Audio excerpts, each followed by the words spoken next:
tun tuma chuan hei pupianga Burma zo khomoi thu soi ngai nom tak mai kan ngai thadona alom hi ka ti a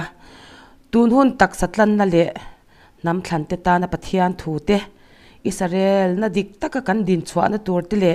pathian lal ram lo thleng tur chung chang ama a pathian ni na asia tir te miron puan chwa sak don hi aro pui ka ti a ama hi kom ka chak na re to ama ro chu hun kan nei thei lova nga tun tuma chuan hun thatak mai kan nei thei tur hi aro pui ka ti a chuan pupianga ama a pathian ni na thu apek ang te miron soi chwa sak dona kan ram din mun te po miron soi sak don ani hey pathian thu karon soi ve dona tun hun tak satan na tak satan na tak satan na nam than ta na pathian thu keima no na kalau don ve karon soi dona hey nam than pathian nam than Israel kan thua kan hafanga amaro chu he thuthung thar hi thuthung in sa an awang adang lam di ta pathian thu kan lo don hu sak ang ni lavin pian no na nga yin ka sia a he thuthung a hian thuthung ma sa zong po kan hu diam ngam nga ya a than chu kan pathian mi lon thil ken te lak al si la ba ni tu na karon soi kum hi kan siat sin thu thung thar tak satlan na nam than zo fa te ne na pathian thu tum una kan soi sin hi keipo keima mi mal no na kapa ko te in pathian thu hi kalau dong ve a tam sin ko fellow mai lang ka siat sun ten te tal hi zoram unau te na hei hi ron ve ka du a thu thung in thar hi Israel ma sa te po kha nam som le tahi ram en khatura an kal an holam kha an thil mu in ang ma se nam som man pha nam hi khalera nau pian thar te chawin raman lu a ti tiang in keini nam po hi nam than chu kan ni ya amaro chu thu thung in kha pian non ngai tlap kan khiat na ma sa jong te hui liam na rama hian keima anga angai na thelo tam tak po ni om ve rina ngay nó thứ thung à thọ nó cán đòn là cán ấy giấu tổ gì à chứ hoàng in thứ thung thar cái mà như na cán đình chùa bui tổ cán vạ xin cán ram như tổ thứ thung hi à đàn à đăng à chứ hoàng in là lý xuân như có đến này na ni tuy à lệ khara và an tiền thar lòng chuan pathian rama an lut lawang alo tiang in pian no na kata zentel thu thung khonai na kan tiang to tun hi kharau da na kan pian nga ya chu rong in thu thung ma sa khonai na thu thung hi ama sain kan hui yam nam nga in ka ya chun kan hui liam lo chuan ni lon thil ken tel Israel ma sang a po akan te chung in an thi pha ai the an te an pha bible kan ho so wangin tu na thu thung khara hian William tur he lo tam ko pa so ni tu na to hian ka ru hian ka ngai tu thi na te ma mi mal lu na ka ti sada na ha ka ti rong te le pathian thu ka lo khian na sat dan rong kha William ve ka ngai ter ko ko lan thil rong hi Krista wangin ka pan nom hna let ka ngai atiang in khovel thil sum le pa in le lo in tlan siang na te tin politics si ama ni ram to ka ram ro rel tu a party kan lo din ve na ram zong politics to hu yam ngai ba ya ke ma wan tin chu ba ka sa khorama ke ma ni ina Christian sa ko na nam dang sa ko kan lo tom ve na kan sa ti dan zong to kan hui liam ngai a tin chu thu thung ma sa nam dang sa ko kan lo tom na wei ni tha kan ram Christian tam zo ke na kan sa ko kal pui dan patien pu kan kal pui dan zong kha sa ko kan dina patien thu in kan ti dan ngai pui mo na in kan sa na chu wei ni tha kan ram patien nam than thu thung thara ra chwa tu ra chau nam te hian kan hui liam ngai ta chu wangin vaina hian ka thu soi tur hi Israel masa po khan faro an Israel fa te ram piama lutur tak chuan fatir lau chan ko fatir chan na ya ti som na fatir chan na Israel fa te kha Mosia ne na khuai phal na alau pe ti chuan chu tiangin thongai na chu thung to eden bo chiat na ata khi na da min khuai chek turin pathian in fatir isua achan boka tin tu na ram tiam tak sakan na lut tur po in kan fatir khing nim pi sadan kan san angan khat fatir san ram lu na thu thung tak ani awangin aram him om na te aram nom na te pathian ho sang na le ram tiam chatuan thu thung nom dan tu te le Israel kan ni na Israel na ina nu thei si lo aram nom na ha hi pin kan sang na re le kan du na te hian soi thin na ilang thil san tur kan ne ya tu na kan om dan pa ngai le kan ni dan pa ngai kan me thing mi zia te thu thung ma sa kan kut ken kan zak ve til zong te nen hian he lal ma hian kan leng bom si lo hu wangin kong le lama kan sai chuan kan namin Israel thar pathian nam than hian pasal tak Krista kan lo do na chu ta chuan ke ni amau hian fil som kan nei tel hi lal pa na phal ko tu ni hing da na chuan kan khanu ten pasalan ya fil som kan wa na kan nam hian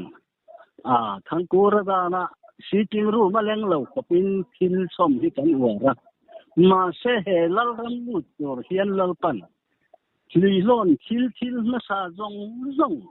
ken te la phal lo chu wangin li lon thil na sa zong kan ken te hian ram piam hi kan lu don lo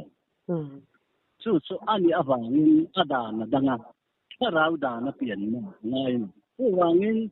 tha kan ti zong tha angalang ko ato ka thi na pet ania chu sa khua na hian kan lo ken na sa lo ka kan sa khoma sa nam dang sa khua kan pom ma hian kan than na te kan fel na te kan tin na te hian lal rama min khuai lut don si lo chu mangin san na chi sen atanga ram piam lut tur kan mi awangin chu kan na chi sen chiang lim awang ram piam lut tur kan mi awangin sa kho thar kan ne anga yani hei keima nu na tanga thil pakhat ka zong nu chwa chu Christian ramatangin pathianin min lo ko chwa na hi kum rei takani kum som tuang la yani eng ber hi ne pathian na tum hi ka khelawa Christian sa khuwa na asap sa khuwa kan lo tom na ram dong kan sa khuwa na kha cái mà atop to xia bố suốt ringot khan cả lâu trà na sa con này là viên cùng anh em giặt cả lâu trà na amaro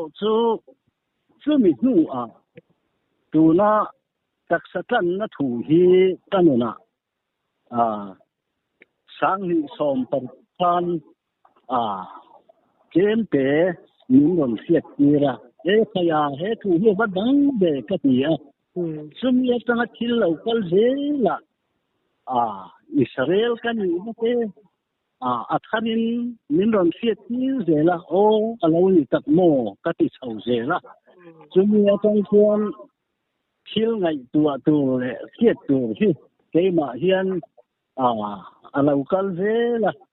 sum ya tang chuan nam te boi na min an nu tira min an chuan zela lali suan azir tirtana engtika nge lalpai local le na khorel pop min tur te pian lo zo khan kam tatur te sileng tu te in dau thu ram nam in dau na thu te tha alo thenga khati khan atakin pathian thu chu thu soi kha atakin alo thenga chu nau ve tan tir na ani ati zong te kha alo thenga o khaya thì anh em mình sa tên Israel local là tu chân lâu suy thì na gần lâu ngay thật thì na thu khát chuan anh suy đi cái ama hồ chụp khovel thiên sinh ông sĩ là ba thu cái việc mà che lấy làm thiên lệ van làm thiên thì áp bắt thấy nhiều chú vàng in tu hôm nay cần ra mà thiên sinh cái mà ni nghe bồi na kan lau zong der ral klan na khen kan lau to ka hei kum nga na kan bu ta sang hi le som hi le pakhata kan ban buai na wang kan lau zong der mangin zoram una he na ral kan ron cha na sang hi som hi pa hiya Bangladesh una ken lau ta na sang hi som pathuma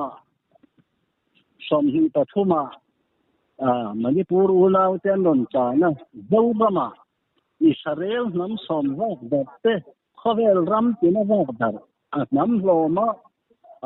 tu na kan ram Mizorama te Myanmar te Bangladesh te Manipur te omkha Zaurama ram pian na tu rama min khwelu ta kai vai ni kan thenga chu ta chuan Zauram ulau te in min lo duat na le với mi thenga kan ta na min lu sang na le min lo boi som na gong chu pathian duat je lin kan donga chu tiang hun te kan man reng la yin zoram u lau te hian boi ni le arsan na en na pathian zara in la to ri na ba ke ni ram thum hi chuan pu na hian lal to kan nei lawa dan le dun to nei la bin kum nga kun kan mang ta chuta chuan pathian thu chongai ne yin la dinga hey te sa khaya kum som sari lai kan nam an lo oma chuta chuan hey mangang le sabarin mai mineral kan ta na chuta chuan karil rup zam ulau te hi ka han thi hey ma hian India sarkar mutan dunya in tian za aza in tuna hian in oma in ulau te in rama ral klan mang anin kan lo kala chu khovel ral klan sakli ang hian tam hian min hian ka khia ma se ke chuan khat zong khan ka hmulawa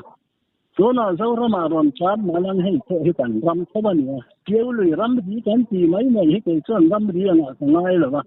tuna kan se na Myanmar po hi in ramani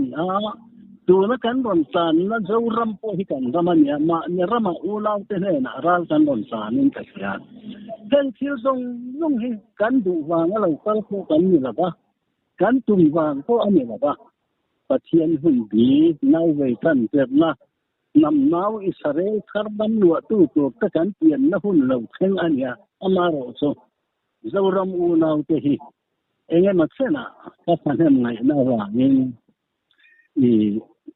Patien Tuzonga, his own in Yava Amaro so can win Tonga in Antano. Nang Swan, the India Zen in Zen Chata, Milembe, Noya, Patien Tu in Vaini Chang Hun in Manga. So Wangin Karil Rute in Unaute Rampun Mangang Le Harsa in Zauram Unaute Den Kena and Nila Tatamwang Takinra Lansaki Angamin Ngai Tapo Tamtak and Omanga is a whole Namsom Bagdad Tekna Lalpan in Huaycom Hina Tensia Zauram Hiri Rampian Suanamun Tur Adisia Ma Setuna Milemban Sam Lay Huaya Yen Lalram Jing Bon Shino Zauramute Nautela Sehen Kava Hinan Muanga Yamo Malama in Anle Tur Deise in Partia Kato Sen Party Patum Sanchin Lamu Kahian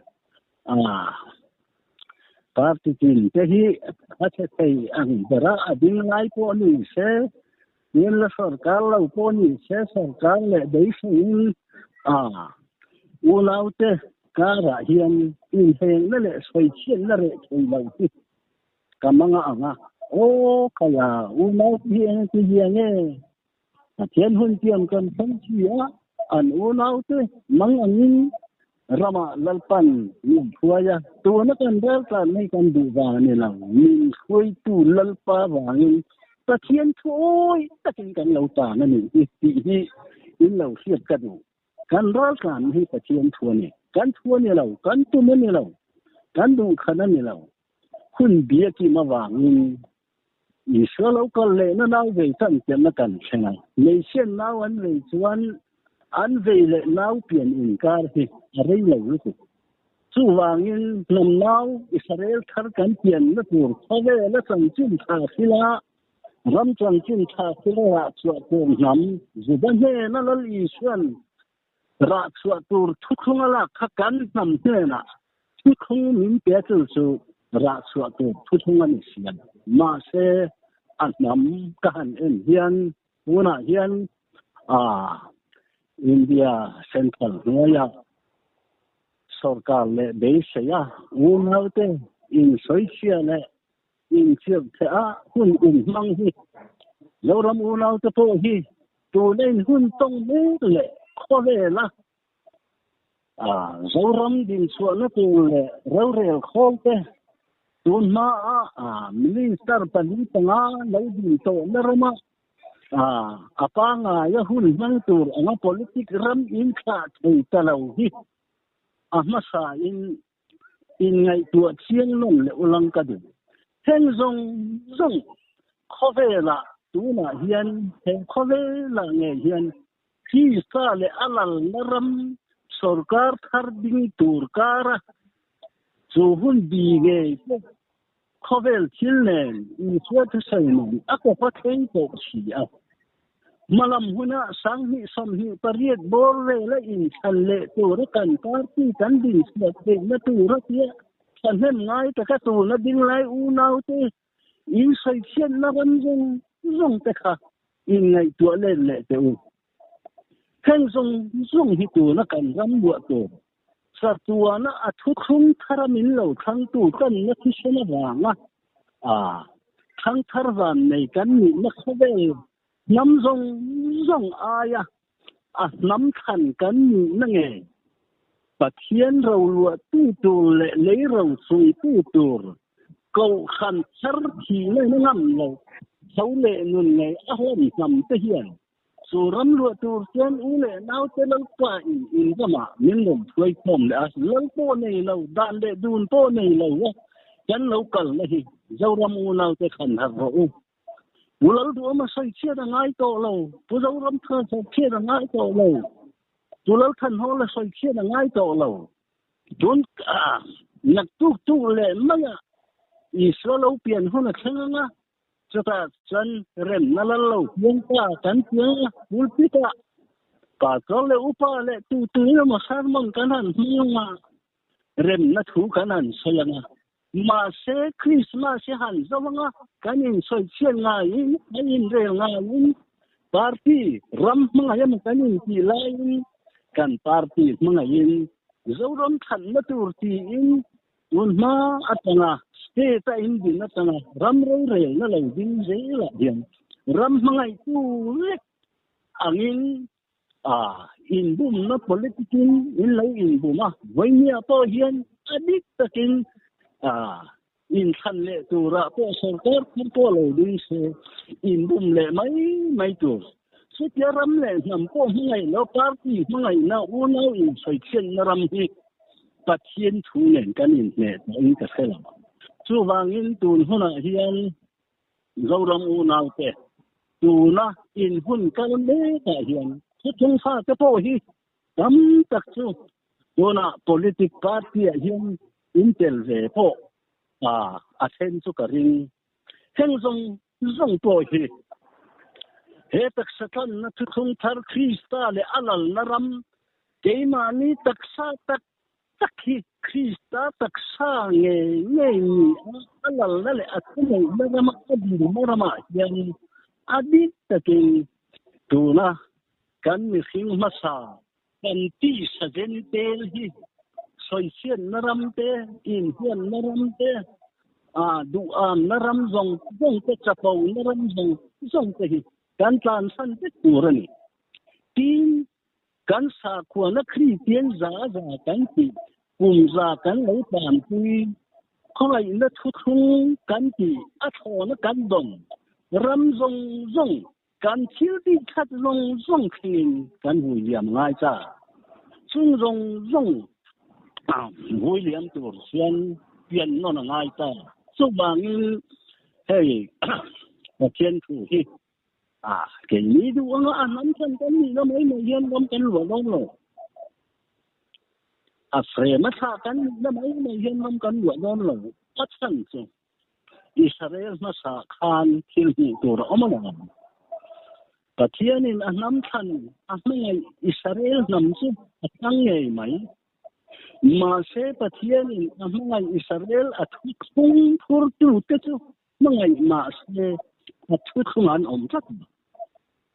subia wangin athu khung le law piang in kam na te khi te than dai te an tuar le chu wangin tu na to hian adu takin Israel na tha ko pa tha chu ni ma ilang afre ma tha ati ni na chang ni ma ilang chu ni na mai hian ram kan lu alam Israel fa te Faro ne na ta Mausia khuai chua patling hier ni loi ruklai po kha rampia man han lu don taka suka chuan nam hi chawani khalu nam so man an pha te jong long kha amal krala an krung jet chu kan ma te khin thuin Israel no sa ten lang chu wangin tu na hian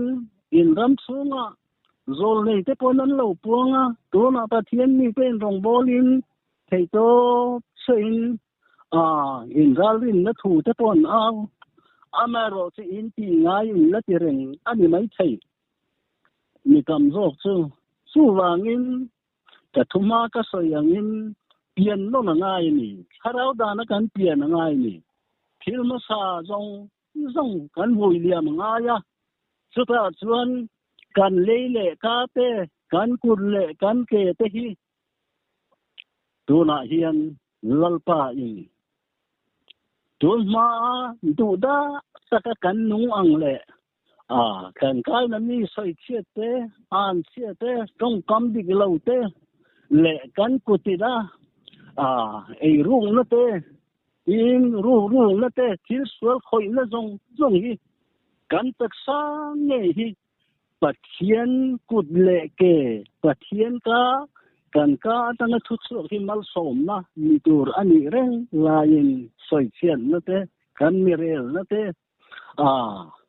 mi ta kan huan na ram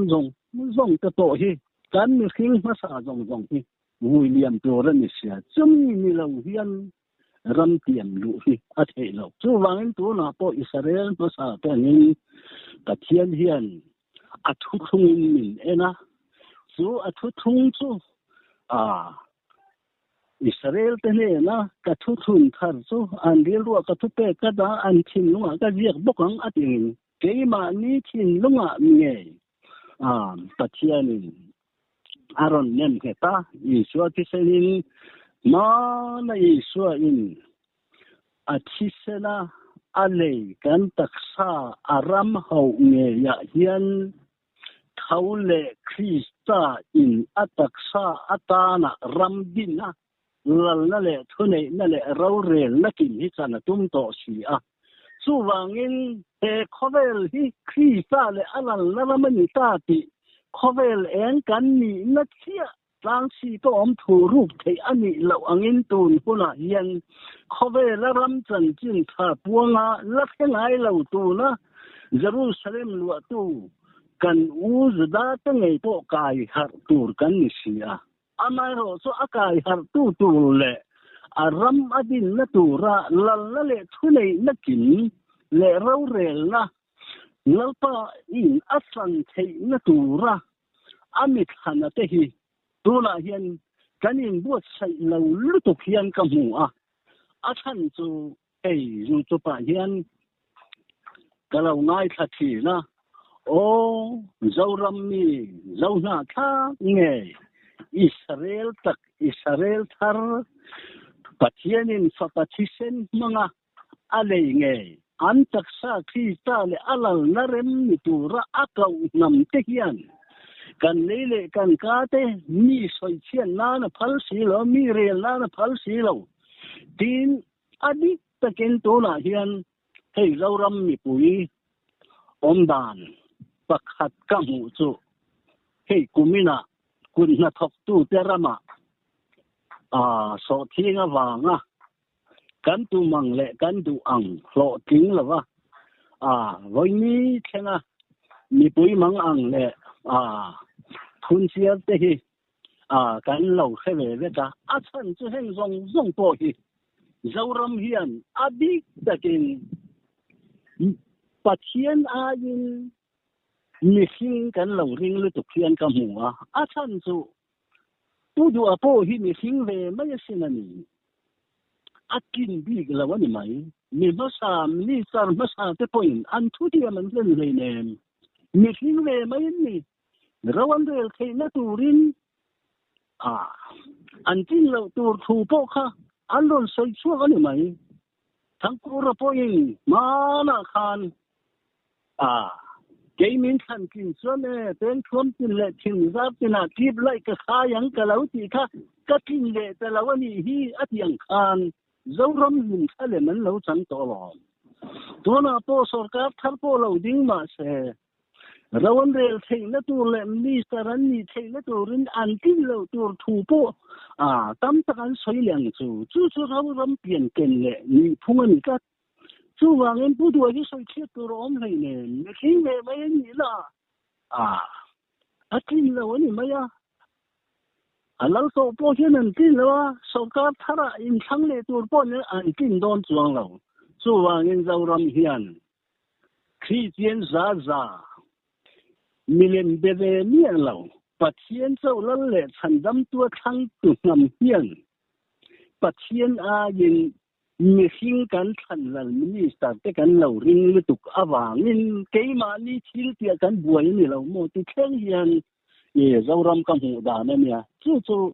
ani pui soi chatu po ka dem lo pu du po ka dem lo minister bang po ka dem lo a chan chu ani pui zo hian Pathian ya kan rin mi hinga kan lo in hat na sa heng zong hi bum na thu ve ni Bible bumin om suo ti lo mi bum suo ti dei nem chu wangin min lo bum zela kan oi zela chu wangin tu na hian hat so hun ami khing zong dam le sai chet tu manom lo ke ni po kingin minister ni mai lang kan thin don lo kha siat thiam ngai to chu wang u nau za kan ni hi in hu thiam ni sa thiam lang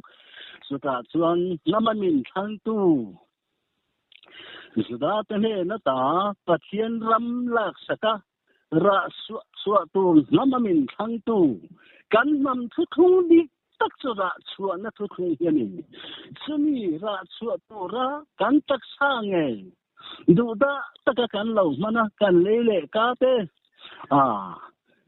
mi soi chen nan le an chalo nan kan lo man zong khatu na chuan krista in mal som na tong kamata tan le ni te khongai na ta na kan tak sa hi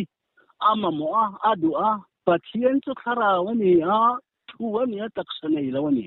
chu wangin atak sa I suwa in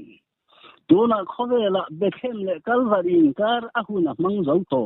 tuna ro chon ati tu zong ati zau to akin ta ati kha tuna chuan I so kha na ta ti thaule tu kharau yang lim kha thi na poi na ngam lo kha na kai thaba su tak sathar ne chu ke ma ni min op tu tur khista lal na le thune na le rau rel na ata na lalisan achisena min leina ania iswa hun to atopa kristani lein tuna keima nia lalber ni nale thune na changin tuna hian dina tum to suta chuan keima nia raurel tu le thune tu krista chuan thi na zong te nan na zong te sual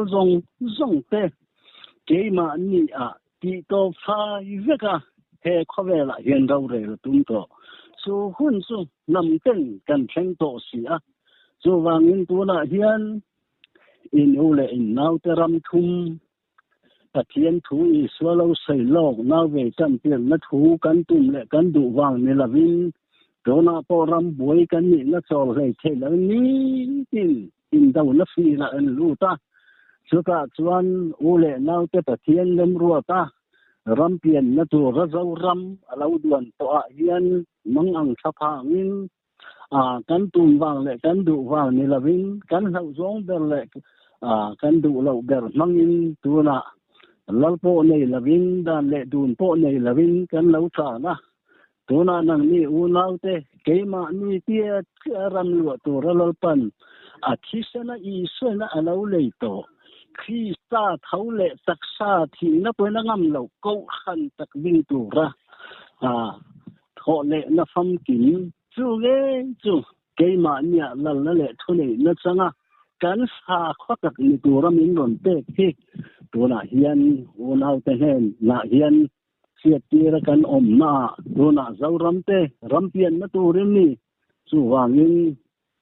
tunai nom do dan zong te kha in chan ve ngai lui lon thil ken te hilol pan phal lo chu wangin heng thil zong te a tho na kan don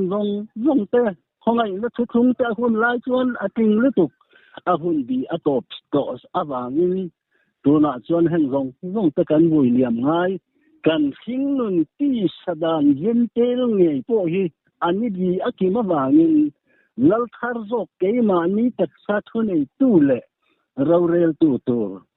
alo lal na hun bi kan thleng to chu wangin unaute zol nei pusai khu ma te le ta tor so na te puchong khopate ina anlo puan ram le tuna in ram sunga pathian thu sei hoina an fuina thu zong le huna man mo to zia le pathian nam khan kan ni na ra chu to nam kan ni kan ti na ram zong hi atakadin ahun ta chuwan Israel thar ni na in ram kan wa don si chuta chon Israel kan ni na mai le frame tha kan ni na mai ni lavin thu thung lo ka wang ram wa tu tur kan ni na hian kan chak sa hilal pa na mo ani chuwan in swal dong bol na le swal pi nan te mi re nan te sapo nan te du am nan te o nan te lal pan aphal to lo ama tak sa athunun tu le athuamin tu ring tuna hian beram no ni pui nei hun kan thlengta chu ta chuan Jerusalem thar nge kan rama zo rama in hung tur hi tuna hian mountain buat sai a hun lo mo ngunau tu kan ti dan pa ngai hi chu ban san to ilang tlai luat te hian poinan nei chu wangin mi hei zongin kan chin tha pathian lal ram lo din dan tur te an ron soya tuna hian mani unau in soi chet te po a hun to lo chu wangin ne thing kan ni na heng zong vui liamin sa khua kan lo din le mi sa khua kan tom na zong po ban sanin sa khothar Krista le atak sa kan ni na hian har to ilang chuan pathian ram min tiam nge so alua tu le ataka din pui tu kan ni na tu ra hun lo theng hi kan siat turin pathian thu hi min hi ni ma sarang chu hian na mai chana tok lawa soi mai hian na tok lawa anu na nun pui tu chu nge chu pathian thu ti sa a chan na tu ra ni chu wangin tu na hian ke poin pathian thu ti in ka don sun tlem te atha pathian thu ka soi hi pathian thu ka ti nge hi ka thu in ding ve salang chu ka thu ni chuan ka tak sa thulun tu le pathian thu kan ti hi kanuna ti sa ka chan na pathian thu chu ka tak sa adin na tu ram ani sia chu wangin thu kan thian na te Israel kan ni na te a fe ma kha kan ni na mai hi khowela hian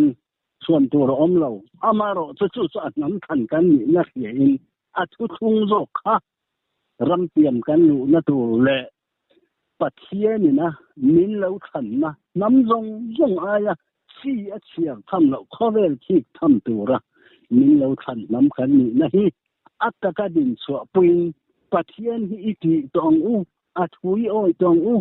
suka athu thung masa zong a thon ram po atop to chu wangin kan phing nun kan ti sami zia zentel te politics kan lo tan na te sa khoma sa mi sa kwa kan lo tom na zong te ban sanin zakopa tu chun chua ni to lovin lali san samari hinai sanu he na ate nge tu po he tu ina piang an tu hal lang ke na ka te tu in chu an ko chu tang tu na lo chik chu ka cha tuan nun themin achik chawang ati tha chu me chu kan in a hun to ni hing siam chop zakopa tu chun chua ni hing dan siam chop le ni hing thurin siam chop manga pathian thu kan lo oi na hian tu na hian kan tu hal le thin ni lom ni kan tu so na po hal tu samari nei chei kapu chu tu chu min pero heng khang tu so ya ka lo kan lo na tu ri na ti tha kha ngi khalom tu na hian kan namin kan tu so na chu zen til khata tanin so ta sa ta ka kan biak in kher kan te kan tui soi na hal tu chu wangin heng tui soi ka lau na tu rin samari hen sanu na ti kha nang ma Krista cho atakin adinga inun cha tuan thi ni mel mulo khopa nan na poi na ngam lawa sual poi na ngam lo lin chu nang ma i tak sanai tu Krista ni na dina tum to sia la thone tum to sia chu wangin tharau le ti taksita iom na mun piang ta thian ni biak kha a hun to lo mo kan ta thian biak na hi a salu tu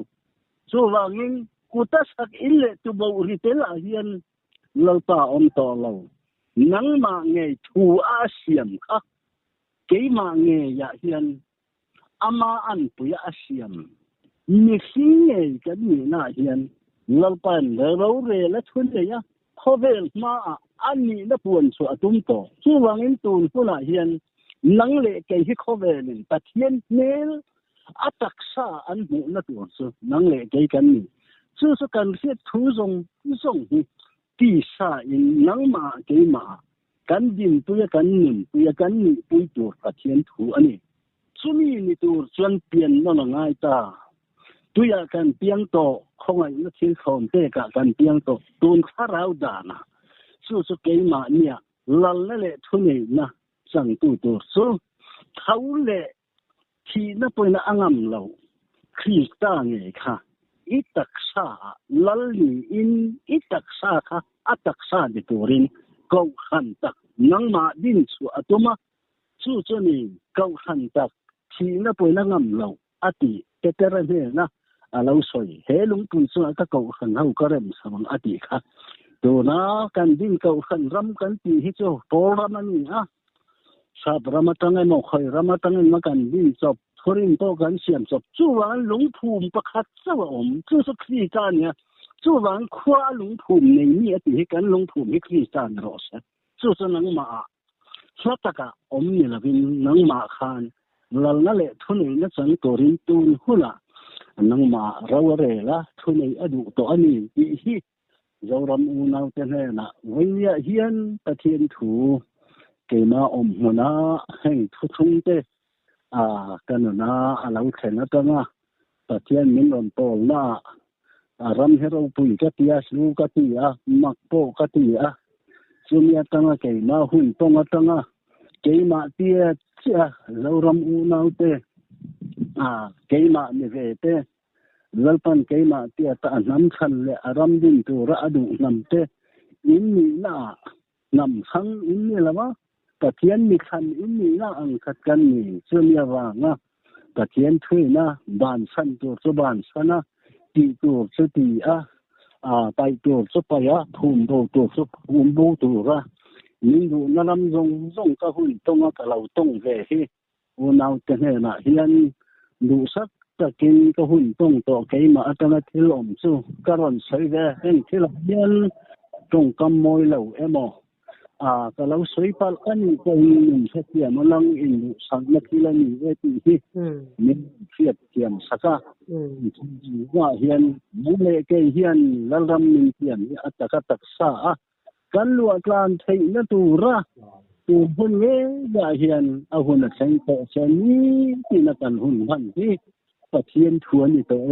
tu wangin nam nau kan pia na hun to Israel thar ni nei rama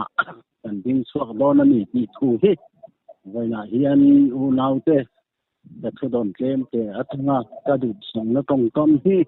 pathian in za he na ngai thatu te na mal som to ro se amen aro pui khop mei kom da hun satak mei kan han ya ti so yang ai nom hlei me hai kan lau ngai tha renga ngoi rangin ka lau kan lau ngai tha ngai nom lu tuk o hun thadeu mei min pe alam om hle meu lalpan mal som vel te sela nang ma thu thleng ang kha puan so atur le piang te khai ron puang so ka ngami dang te po in